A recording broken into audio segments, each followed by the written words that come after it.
तो फिर ऐसी क्या चीज है जिसमें स्थिरता चाहिए? साध संगत उसका जवाब है कि स्थिरता चाहिए मन की। और वो मन कैसे स्थिर होगा?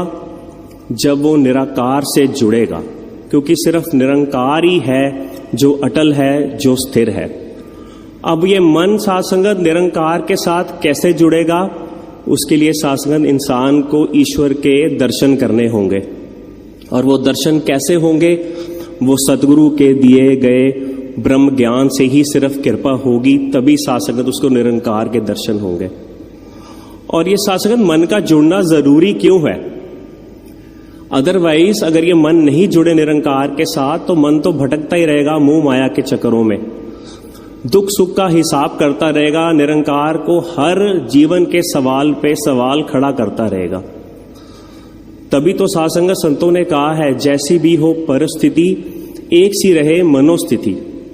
अब साध संगत इसी के आप अलग अलग पहलू देखें तो साध संगत एक पहलू है, मुझे दुख है मैं दुखी हूं, मुझे सुख है मैं सुखी हूं। अब दूसरे का एंगल देखे साध संगत, किसी और को दुख है या किसी और को सुख है, मुझे कोई फर्क नहीं पड़ रहा। अगर किसी और को दुख है, उसके दुख में मैं दुखी हूं, किसी और को सुख है, उसके सुख में मैं सुखी हूं, ये तो साध संगत इंसानियत हो गई। अब साध संगत दुख और सुख में एक समान कैसे रहना है, कैसे रहा जाए?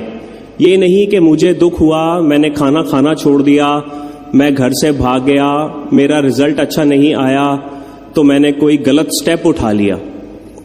ये समानता जो है वो दुख सुख की तभी आएगी जब हम ये समझ लें कि ये जो सब कुछ हो रहा है वो इसकी रजा से हो रहा है, इसके पीछे सिर्फ निरंकार है, मेरा कोई रोल नहीं है। जब हम कंप्लीटली इसको अपनी इसकी विल पे साध संगत सरेंडर कर दें। आओ साध संगत, सदगुरु ने हमें 5 प्रण दिए हैं। पहले प्रण में लिखा है तन मन तन। साध संगत तन मन धन इसी की देन है, इस प्रभु की देन है। और साध संगत इस प्रभु का ही मानना है और इस पे हंकार नहीं करना। मन बेचे सतगुर के पास, तिस सेवक के कारज रास। साध संगत अब क्वेश्चन ये है कि वाकई हमने अपना मन जो है वो बेचा है सतगुरु को? कहीं लीज पे तो नहीं दे दिया, कहीं रेंट पे तो नहीं दे दिया कि जितनी देर तक फेवरेबल रिव्यूज या रिवर्ट्स आते रहे उतनी देर तक तो मेरा मन आप रख लो, उसके बाद मैं नहीं जानता। नहीं साध संगत, शायद हम में ही कुछ कमियां हैं जो बार बार साध संगत सदगुरु को ये हमें याद दिलाना पड़ता है कि हमें निरंकार के साथ जुड़ना है।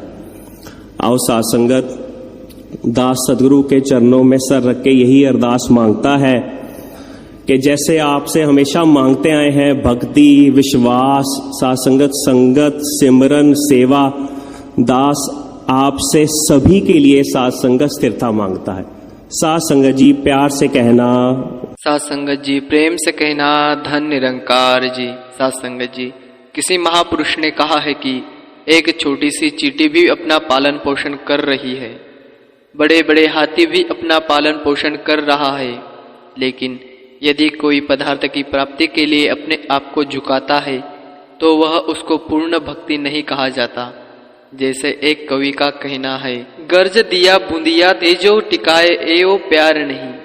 कहने का भाव है साध संगत जी, जो स्वार्थ की नींव पर टिका हो वह प्रेम नहीं होता। साध संगत जी, संसार में गर्ज के खातिर प्यार दिखावा जाता है, अपने सामने कोई उपदेश रखकर किसी लक्ष्य की पूर्ति के लिए प्यार दिखाया जाता है। किसी को कुर्सी हासिल करनी है वह तो दूसरों की चापलूसी भी करता है। किसी ने कोई चीज बेचनी है, उसका सिला कीमत प्राप्त करने के लिए वह सोचता है कि मैं कितनी इससे प्रेम कर जता रहा हूँ। मन में चाहे कितनी भी उकलटाह, कितनी भी बुरी भावना हो, एक दूसरे के दुख की कामना कर रहा हो, लेकिन ऊपर से प्यार जताता है। यह संसार का चलन होता है। संसार के लोग तो भ्रम में आ सकते हैं, कोई भी इस बहाव में बह सकता है। बाहर की बनावटों सजावटों से, बाहर की दिखावों से कोई भी इंसान बह सकता है, लेकिन जहाँ पर हार्दिक प्रेम है उसको नहीं बहकाया जा सकता। जो कोई दिखावे में यकीन करता है, लोक लाज में यकीन करता है, जो उसको हरि की दरगाह में ऊंचा स्थान नहीं प्राप्त हो सकता। सासंगत जी, लोगों को खुश तो करना है लेकिन बनावट के साथ नहीं, अंदर बाहर से एक होकर ही भक्ति की प्यार वाली होती है। सासंगत जी, यह नहीं कि 4 आदमी कहे कि यह बड़ा भक्त है, यह पूर्ण सेवादार है, देखो किस तरह से निमाना होकर चलता है, ऐसा भक्ति में होता नहीं। सासंगत जी, हृदय से ऐसी आवाज निकले, हृदय से ऐसा एक जज्बा निकले कि हम अंदर बाहर एक हो जाए। यह निरंकार दातार बाहर और अंदर एक सा जज्बा ही चाहता है। सासंगत जी, जो हरणी बरणी कहनी कहने का भाव है कि मन कर्म वचन से एक हो जाता है, उन्हें ही वास्तव में यश मिलता है, उनका ही एक नाम रोशन होता है। सासंगत जी, जैसे एक बार क्लास में एक टीचर ने बच्चे को सेवा ऊपर करने के लिए, कुछ नेम काम करने के लिए सेवा की प्रेरणा दी। अभी आपकी कुछ छुट्टियां है, छुट्टियों के बाद आप जब लौटकर स्कूल में आएंगे तो मैं आपसे पूछूंगा कि इस दौरान आपने कोई नेकी काम किया, कोई सेवा का काम किया। छुट्टियां के बाद वापस लौटकर बच्चे आ रहे थे तो एक से पूछा, उसने कहा मैंने माता पिता की बड़ी सेवा की। दूसरे ने कहा कि कोई गिर पड़ा था, मैंने उसको उठाकर अस्पताल में पहुंचाया। इस तरह से सब बारी बारी से कोई ना कोई बात बताते रहे। सासंगत जी, एक लड़के ने कहा कि मैंने एक औरत की मदद की, औरत को मैंने बाजू से पकड़कर सड़क पार करवाई। उसके बाद दूसरे बच्चे ने पूछा तो उसने भी वही बात बताई कि एक औरत को सड़क पार करवाई। सासंगत जी, तीसरे से पूछा गया कि उसने भी वही बात बता दी। मास्टर जी के मन में शंका आ गई कि शायद कोई बनावट चल रही है। यह 3 बच्चे एक ही बात कह रहे हैं, परंतु मास्टर जी ने जब पूछा कि आप सच बोल रहे हैं, पहले ने हाँ कहा। सासंगत जी, सच बोल रहा हूँ। तो पूछा कि क्या उसको दिखाई नहीं देता था, क्या कारण था कि वह सड़क खुद पार नहीं कर सकी। जब गहराई से मास्टर जी ने पूछताछ की तो बनावट बाहर आ गई। सासंगत जी, 3-4 दफा अलग अलग ढंग से पूछा तो एक बच्चे ने बता दिया कि हमें कोई ऐसा ध्यान नहीं आया कि जब छुट्टियां खत्म होने लगी कि आखिरी दिन था, हमें याद आ गया कि मास्टर जी ने यह बात कही थी। हम फटाफट बाहर गए। बस स्टैंड पर एक औरत खड़ी थी, उसको बाजू से पकड़कर हमने उसे सड़क के पार कर दिया। सासंगत जी, वैसे वह तो बस की इंतजार में पहले ही ठीक जगह पर खड़ी थी। सासंगत जी, चाहे महापुरुष सतयुग में हुए, त्रेता युग में हुए, द्वापर युग में हुए, कल युग में हुए, चाहे भगवान राम जी रहे, चाहे भगवान कृष्ण जी रहे, चाहे हजरत मोहम्मद साहब, चाहे हजरत ईसा महिम, चाहे गुरु नानक जी महाराज से लेकर श्री गुरु गोविंद सिंह महाराज तक संसार में रहे हो, या फिर हम अन्य भक्तों की श्रेणी में देखें संत तुकाराम जी, संत एकनाथ जी, या इसी विशाल देश में अनेकों किस्से हुए हैं। महापुरुष साउथ में तो अगर आंध्र प्रदेश का जिक्र करे, इस तरफ की श्री बोतन्ना जी, विमन्ना जी, ऐसे ही महापुरुष हुए हैं। उड़ीसा की तरफ जाए तो वहाँ पंचसखा कहकर महापुरुष मशहूर है, उन्हीं की वाणी वहाँ पर चलती है। वहाँ पर लोग श्रद्धा से पढ़ते हैं, सुनते हैं, और सभी महापुरुष के वचन हम पढ़ ले, सुन ले, उससे एक ही भावना मिलेगी। सासंगत जी की एक प्रभु परमात्मा के साथ हमने प्रेम का नाता जोड़ना है और उसके बनाए हुए बंदों से प्रेम करना है, उसके बनाए हुए बंदे को गले लगाना है।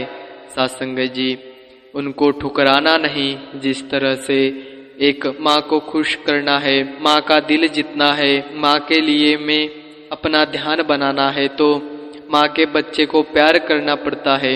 अगर हम बच्चे को कुचल दे, ठुकरा दे, लेकिन माँ के पास जाकर कहे कि बहुत दयालु है, तू तो बहुत प्यारा कृपालु है, तेरे चेहरे पर तो बड़ा तेज चमकता है, जितने भी तारीफ के शब्द हम कह सकते हैं, इस माँ को कह सुनाए, लेकिन हम उम्मीद छोड़ दे, ये ख्याल छोड़ दे कि वो खुश होगी। वो कहेगी, मेरे जिगर के टुकड़े को तो तुम कुचलाता है, मेरे बेटे को तू ठुकराता है और मेरी बड़ी तारीफ करता है। वो माँ उससे कभी खुश नहीं हो सकती सासंगत जी। सासंगत जी, दूसरी तरफ अगर प्यार वो इंसान बच्चे को उठा लेता है, गले से लगा लेता है, प्यार करता है, उससे मीठे बोलता है और माँ दूर खड़ी देख रही है, वो माँ के पास जाकर उसकी तारीफ में भी कहे, उसको पास वो दो शब्द, वो अल्फाज भी कहे, फिर भी वो माँ का दिल जीत लेता है सासंग जी। इसी तरह से अगर हम प्रभु को खुश करना चाहे, प्रभु के बंदे से जब एक प्रेम नहीं किया जाएगा, ये प्रभु खुश नहीं होगा सासंग जी।